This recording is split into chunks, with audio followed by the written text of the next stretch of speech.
Musibah banjir bandang melanda 7 desa di kawasan Anyer, Banten kemarin malam. Akibatnya ribuan rumah warga terendam banjir.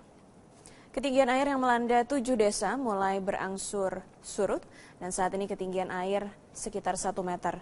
Dari 2.209 rumah yang terendam banjir, 181 unit rusak berat, 50 rumah hilang rata dengan tanah, serta 600 hektar sawah gagal panen.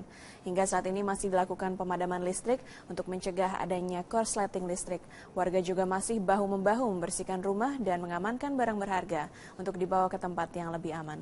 Kontur kemiringan tanah serta naiknya air laut menjadi salah satu penyebab banjir. Dan saat ini BPBD Provinsi Banten telah mendirikan posko bantuan diantaranya di kantor Kecamatan Anyer dan juga Carita, Kabupaten Pandeglang.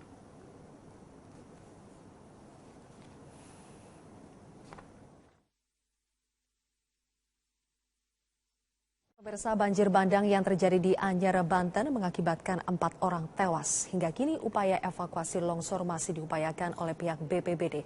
Elita Mega akan melaporkan langsung dari Anyer, Banten.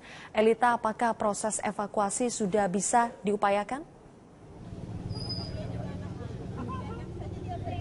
Hujan lebat yang melanda kawasan Anyer dan juga Carita, Kabupaten Pandeglang dari semalam hingga pagi hari tadi terpantau memang membuat sejumlah kawasan di daerah Anyer ini menjadi banjir, Zilvia. Contohnya seperti tempat saya berada kali ini, Anda dapat melihat di belakang saya ini merupakan sebuah pemukiman warga dan saat ini kondisinya masih banjir bila sebelumnya ketinggian air mencapai 1,5 meter hingga 2 meter. Namun untuk sore ini banjir mencapai ketinggian 1 meter dan air ini memang tidak cepat mengalir karena memang posisinya berada pada daerah padat rumah penduduk sehingga cukup tertahan dan tidak dapat mengalir ke kawasan yang lebih rendah. Dan sejauh ini telah dilakukan pemadaman listrik dan tadi malam dari informasi warga belum ada tindakan evakuasi secara resmi dari pihak pemerintah ataupun instansi terkait karena memang tidak ada bantuan seperti kapal karet ataupun hal lain untuk membantu warga. Dan kondisinya saat ini warga bahu-membahu mengamankan harta benda dan juga peninggalan yang ada untuk dibawa ke tempat yang kering. Dan saat ini banjir salah satunya di Anyer ini merendam 7 desa yaitu 500 rumah serta juga di Carita, Kabupaten Pandeglang. Sebelumnya terpantau ada 4 orang korban jiwa di mana 4 orang korban jiwa meninggal dunia ini adalah wisatawan di Carita, Kabupaten Pandeglang yang terendam banjir pada saat berada di dalam mobil, sebuah mobil minibus begitu, dan tertahan tidak dapat keluar dari mobil karena terkena karena dikelilingi oleh banjir dan juga lumpur tanah.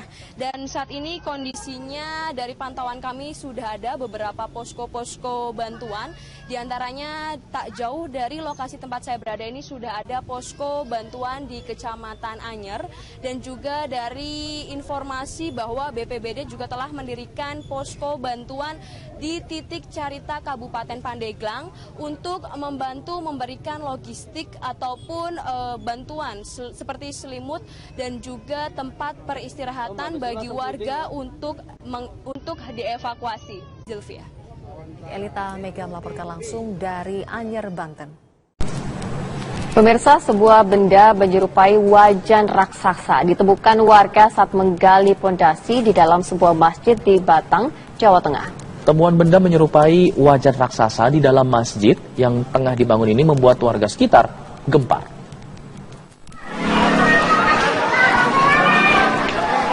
Warga Karangasem Utara, Kabupaten Batang gempar dengan temuan benda menyerupai wajan yang berukuran raksasa saat para pekerja menggali pondasi masjid. Penemuan wajan raksasa ini menarik minat warga yang datang memenuhi halaman Masjid Al-Furqon. Padahal aparat kepolisian telah memasang garis polisi agar warga tidak masuk ke masjid karena mengganggu pekerja. Benda yang diduga wajan itu terbuat dari baja, berbentuk lingkaran yang berdiameter sekitar 2,5 meter hingga 3 meter. Wajan raksasa yang memiliki ketebalan sekitar 10 cm ini pertama kali ditemukan tukang bangunan yang sedang memasang konstruksi cakar ayam pada pondasi masjid. Diperkirakan wajan nanti diangkat dulu. Diangkat dulu, kemudian setelah diangkat kita laporkan ke BPJB, Balai Cagar Budaya. Nanti diteliti apakah itu masa kategori cagar budaya atau semacam peninggalan. Dari mana, kapannya, itu kan kita perlu ada penelitian itu. Nah, baru penelitian nanti kita ada koordinasi dengan sana. Sebelumnya pada April lalu, warga Kecamatan Kutuarjo, Kabupaten Purworejo, Jawa Tengah juga dihebohkan dengan penemuan wajan raksasa. Wajan tersebut ditemukan saat para pekerja sedang menggali pondasi gudang milik salah satu warga. Dari Batang, Jawa Tengah, Otong Susilo, TV One mengabarkan. Kita ke informasi lain pemirsa, Menteri Pendidikan dan Kebudayaan tegas melarang dilakukannya perpeloncoan dalam masa pengenalan sekolah. Di sejumlah daerah, masa pengenalan sekolah dilakukan dengan memfokuskan pengenalan lingkungan sekolah bagi siswa baru.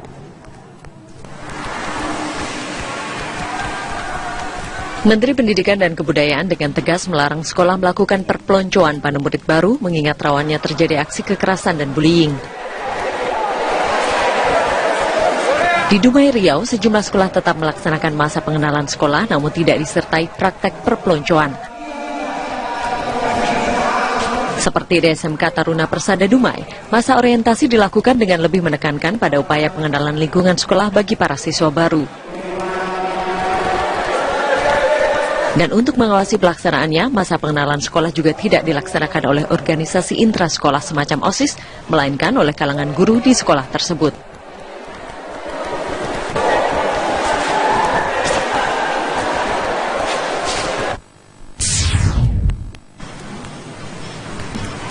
Sementara dalam rangkaian masa pengenalan lingkungan sekolah di SMK Seni Cianjur, Jawa Barat, siswa dikenalkan alat musik tradisional serta seni tari dan karawitan sebagai kebudayaan asli Jawa Barat.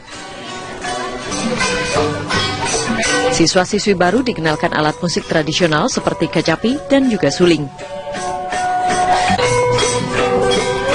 Para kakak kelas juga terlibat dengan menunjukkan kebolehannya memainkan alat musik tradisional dalam kesenian karawitan serta seni tari tradisional khas Jawa Barat.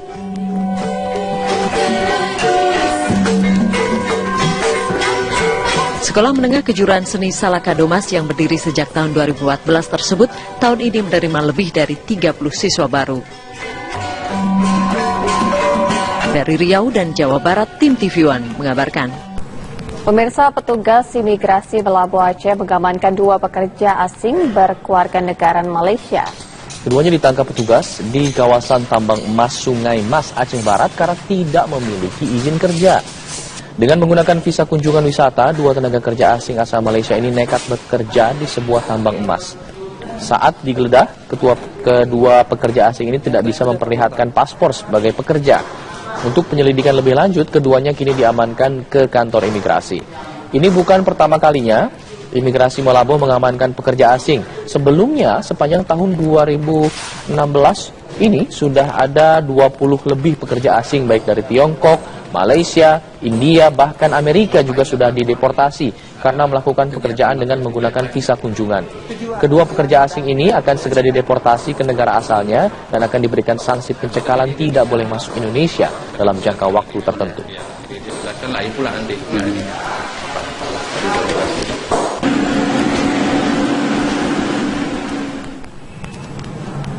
Anda tetap di kabar hari ini akhir pekan, pemirsa. Arya Permana, bocah 10 tahun warga desa Cipurwasari, Kecamatan Tegalwaru, Karawang, Jawa Barat, yang memiliki berat badan hampir 2 kuintal, akhirnya diperbolehkan pulang.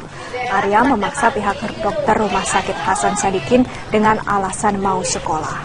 Arya mengalami penurunan berat badan sekitar 5 kg setelah 5 hari mendapatkan perawatan di rumah sakit. Semula berat badan Arya seberat 190 kg dan saat ini berat badannya sekitar 185 kg.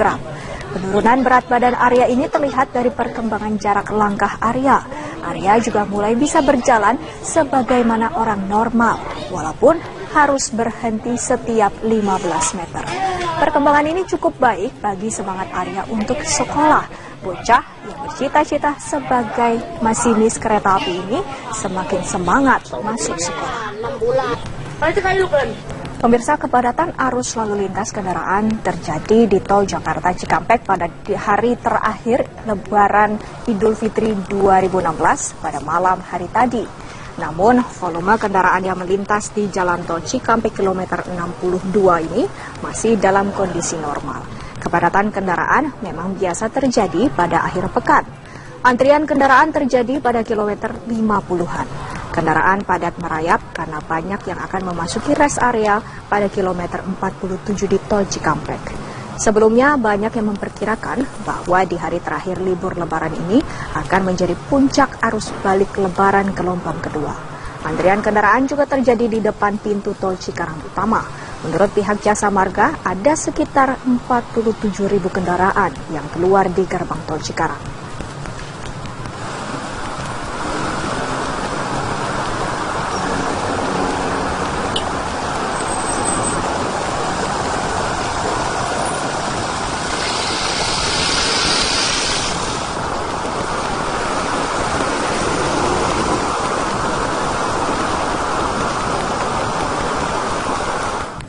Lantas bagaimana situasi terkini di gerbang tol Cikarang Utama? Apakah masih padat atau sudah lancar? Kita langsung saja bergabung dengan Indra Tresna di depan pintu tol Cikarang Utama. Indra, selamat malam. Bagaimana situasi di depan pintu tol Cikarang Utama pada malam hari ini? Baik Windy, jadi di malam hari ini yang merupakan malam terakhir dan besok anak-anak sekolah akan mulai kembali aktivitasnya begitu. Dan dari pantauan kami dari sore hingga saat ini untuk antrian kendaraan yang tepat berada di gerbang tol Cikarang Utama ini masih berangsur normal. Antrian yang terjadi artinya masih di bawah 1 km dan saya mengabarkan tepat di belakang gerbang tol Cikarang Utama 3. Sekitar 15 gardu tol melayani transaksi kendaraan yang akan mengarah ke Jakarta. Dan dari kendaraan yang mengantri di kawasan ini masih didominasi oleh beberapa kendaraan pemudik. Dan kebanyakan kendaraan dari kendaraan-kendaraan besar yang mengangkut bahan logistik. Dan antrian dari pantauan kami terjadi di beberapa kawasan rest area. Tepatnya di kilometer 62 hingga kilometer 47. Dan sepanjang jalan tersebut artinya sekitar 15 km antrian kendaraan terjadi dan arus lalu lintas dapat kami informasikan padat merayap dikarenakan adanya aktivitas keluar masuk pemudik yang akan menuju ke kawasan rest area tersebut. Dan ada beberapa pemudik yang menggunakan bahu jalan untuk beristirahat begitu Windy. Jadi tidak sempat untuk mampir di rest area. Namun dari pemudik yang berhenti bukan pada tempatnya sudah ditertibkan kembali oleh pihak kepolisian sehingga arus lalu lintas tidak begitu tersendat. Dan di titik kilometer 66 yang merupakan titik pertemuan antara kendaraan yang mengarah dari tol Cipularang dan juga kendaraan yang mengarah dari tol Palimanan tidak terlalu terjadi antrian yang cukup berarti. Dan hingga saat ini dari 15 gardu tol yang melayani transaksi dari kendaraan-kendaraan yang akan mengarah ke Jakarta ini masih dapat kami informasikan kembali terpantau normal. Dan nantinya apabila terjadi kepadatan yang sudah cukup padat akan beberapa alternatif dilakukan oleh petugas. Di antaranya buka tutup jalur dan juga kontraflow. Dan bahkan apabila antrian sudah mencapai lebih dari 3 km dan kendaraan tidak jalan sama sekali atau berhenti, akan diberlakukan gratis, transaksi gratis di gardu tol Cikarang Utama ini berdasarkan keterangan yang dikeluarkan oleh Direktur Utama Jasa Marga yaitu Arisman Wijaya pada beberapa waktu yang lalu. Namun dari pantauan kami hingga saat ini antrian kendaraan tidak terjadi lebih dari 3 km, bahkan hanya di bawah 1 km saja. Artinya antrian di gerbang atau gardu tol yang ada di kawasan Cikarang Utama ini masih normal. Dan diperkirakan hari ini memang merupakan puncak arus gelombang kedua begitu dari arus balik. Dikarenakan besok para anak-anak sekolah sudah akan memulai aktivitasnya kembali. Namun dari pantauan kami kepadatan tidak terlalu parah begitu dan masih dapat dikatakan dalam kategori ramai lancar. Untuk sementara itu yang dapat kami informasikan dari Cikarang Utama. Kita kembalikan ke Anda, Windy, di studio.